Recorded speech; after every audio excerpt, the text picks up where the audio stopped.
नमस्कार, चंडीगढ़ से आपका स्वागत है। मैं हूं भानुप्रिया। आइए सबसे पहले नजर डालते हैं कुछ अहम खबरों पर। कैबिनेट ने 5G स्पेक्ट्रम की नीलामी को दी मंजूरी। 4G से 10 गुना तेज इंटरनेट मिलेगा।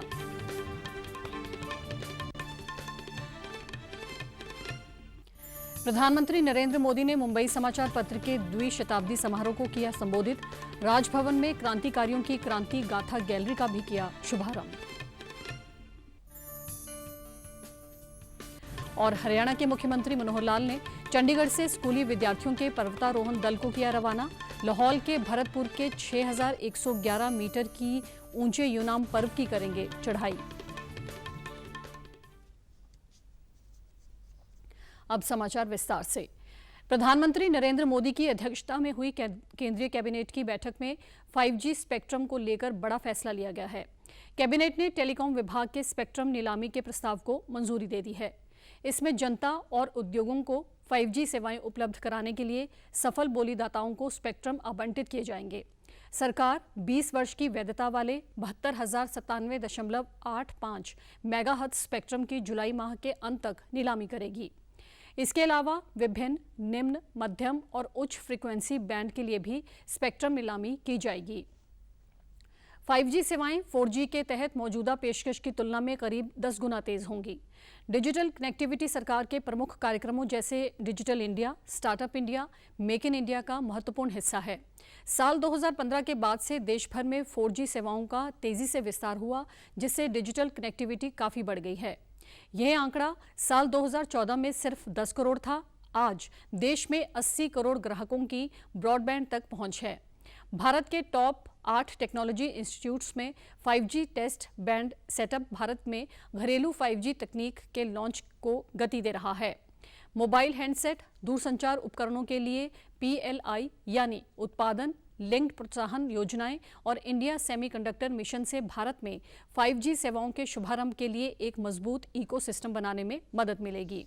आधिकारिक बयान के साथ 5G सेवाओं के रोल आउट को सक्षम करने के लिए पर्याप्त बैकहॉल स्पेक्ट्रम की उपलब्धता भी आवश्यक है। बैकहॉल की मांग को पूरा करने के लिए कैबिनेट ने दूरसंचार सेवा प्रदाताओं को ई बैंड में प्रत्येक 250 मेगाहर्ट्ज के 2 वाहक अस्थायी रूप से आवंटित करने का निर्णय लिया है। मंत्रिमंडल ने 13, 15, 18 और 21 गीगाहर्ट्ज बैंड के मौजूदा फ्रीक्वेंसी बैंड में पारंपरिक माइक्रोवेव बैकहॉल कैरियर की संख्या को 2 गुना करने का फैसला किया है। हिमाचल प्रदेश में धर्मशाला में आज से राज्यों के मुख्य सचिवों का पहला राष्ट्रीय सम्मेलन शुरू हो रहा है।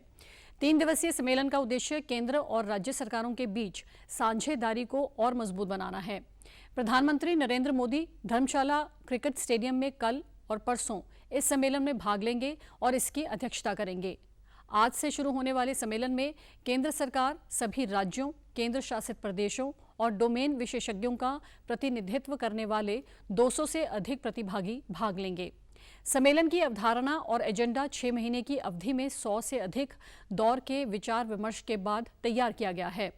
सम्मेलन में विस्तृत विचार विमर्श के लिए 3 विषयों की पहचान की गई है, जिसमें राष्ट्रीय शिक्षा नीति का कार्यान्वयन, शहरी शासन और फसल विविधीकरण और तिलहन दलहन और अन्य कृषि वस्तुओं में आत्मनिर्भरता प्राप्त करना है।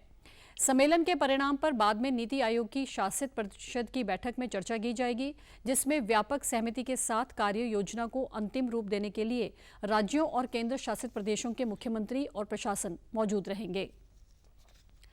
गृह मंत्री अमित शाह ने अग्निपथ को लेकर बड़ी घोषणा की है। गृह मंत्रालय ने उन अग्निवीरों को केंद्रीय सशस्त्र पुलिस बल और असम राइफल्स में भर्ती के लिए प्राथमिकता देने का फैसला किया है। गृह मंत्री ने एक ट्वीट में अग्निपथ योजना को प्रधानमंत्री नरेंद्र मोदी का दूरदर्शी फैसला बताया है। उन्होंने कहा कि अग्निपथ से प्रशिक्षित युवा देश की सेवा और सुरक्षा में योगदान कर पाएंगे।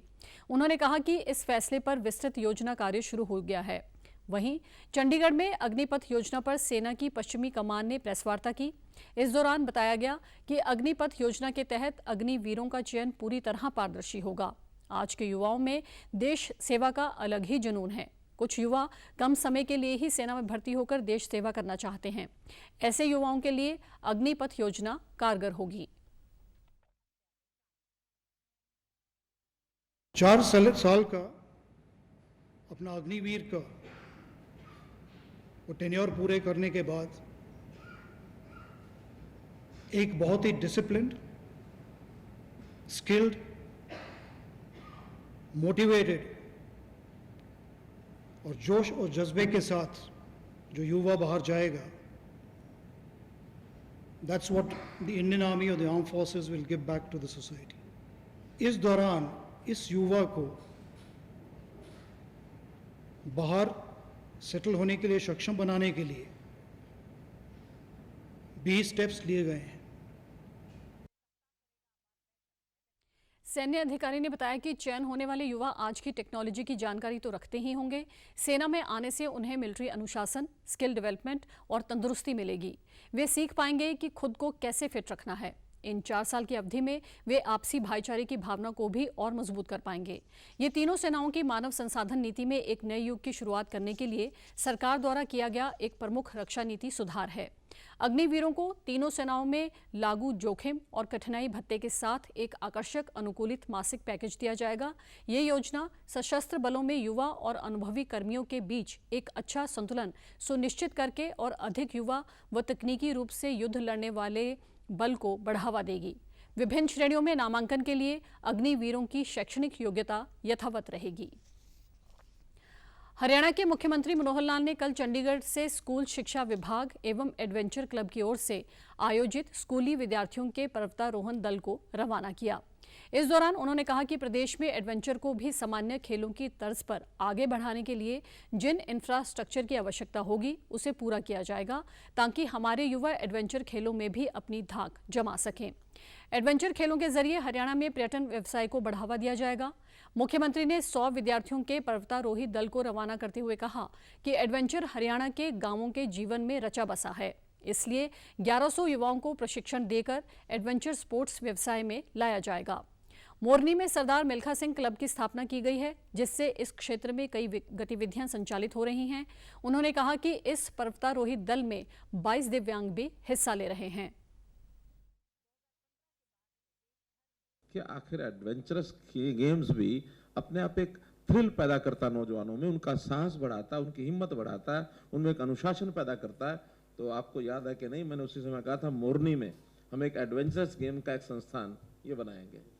उस समय से चलते चलते और अब अवसर आया, पिछले साल हमने टिकर ताल में नाम रखा था Sardar Milkha Singh adventure sports club.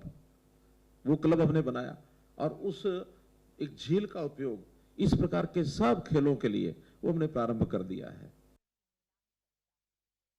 Manohar Lal ने दल से बातचीत करते हुए उनके समक्ष आने वाली चुनौतियों और समस्याओं के बारे में जाना। उन्होंने अपने स्वैच्छिक कोष से एडवेंचर क्लब को 5 लाख रुपए देने की भी घोषणा की। इस दौरान हरियाणा के शिक्षा मंत्री कंवर पाल ने कहा कि 13 दिन के पर्वतारोहण कार्यक्रम पर स्कूल एजुकेशन एकेडमिक सेल की ओर से 40 लाख रुपए खर्च किए जाएंगे।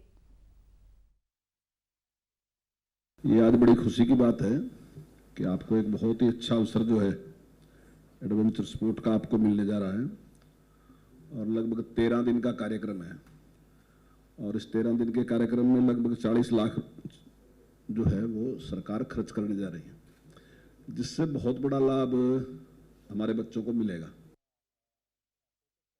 उन्होंने बताया कि इस पर्वतारोहण दल में जाने वाले 6111 मीटर की ऊंचाई पर लाहौल के भरतपुर यूनाम पर्वत की चढ़ाई करेंगे।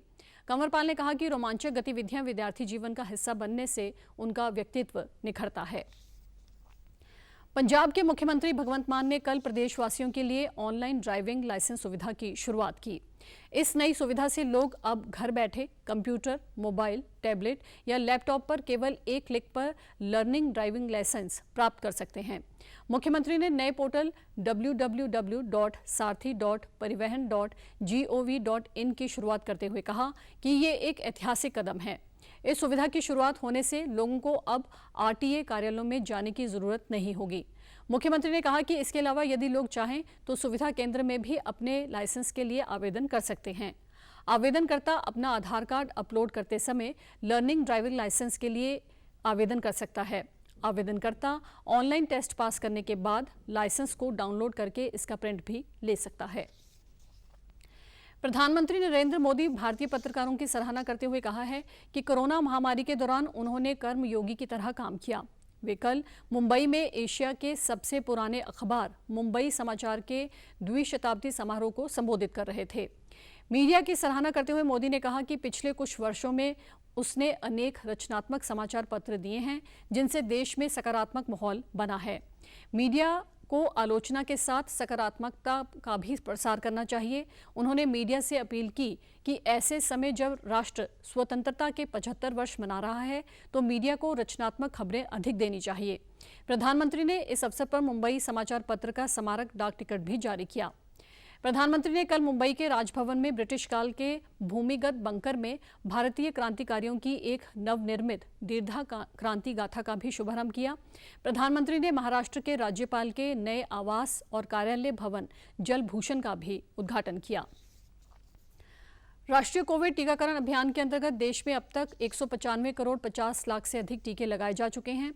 स्वास्थ्य मंत्रालय ने बताया कि कल 13,58,000 से अधिक टीके लगाए गए। इस बीच कई राज्यों और केंद्र शासित प्रदेशों में कोरोना संक्रमितों की संख्या बढ़ रही है। पिछले 24 घंटों में 8,822 लोग संक्रमित हुए, वहीं 5,718 लोग ठीक हुए। वहीं चंडीगढ़ में कल 48 नए मरीज मिले और 7 दिन की अवधि पूरी करने पर 19 लोगों को छुट्टी दे दी गई। 24 घंटे में स्वास्थ्य विभाग ने 1102 लोगों की जांच की, जिनमें 24 महिलाएं और 24 पुरुष संक्रमित मिले। और अब खबरें फटाफट। टोक्यो ओलंपिक के स्वर्ण पदक विजेता भारत के नीरज चोपड़ा ने फिनलैंड में नोर्मी खेलों में 89.30 मीटर भाला फेंक बनाया नेशनल रिकॉर्ड। केंद्रीय खेल मंत्री अनुराग ठाकुर ने की प्रदर्शन की सराहना। राष्ट्रपति रामनाथ कोविंद ने गोवा की राजधानी पणजी के पास डोना पाउला में नए राजभवन की इमारत की रखी आधारशिला। कोरोना वायरस का खतरा अभी टला नहीं है, इसलिए सभी से निवेदन है कि बाहर जाने के समय मास्क जरूर पहनें, सामाजिक दूरी बनाए रखें, बार बार अपने हाथ साबुन से धोएं और सैनिटाइजर का इस्तेमाल करें।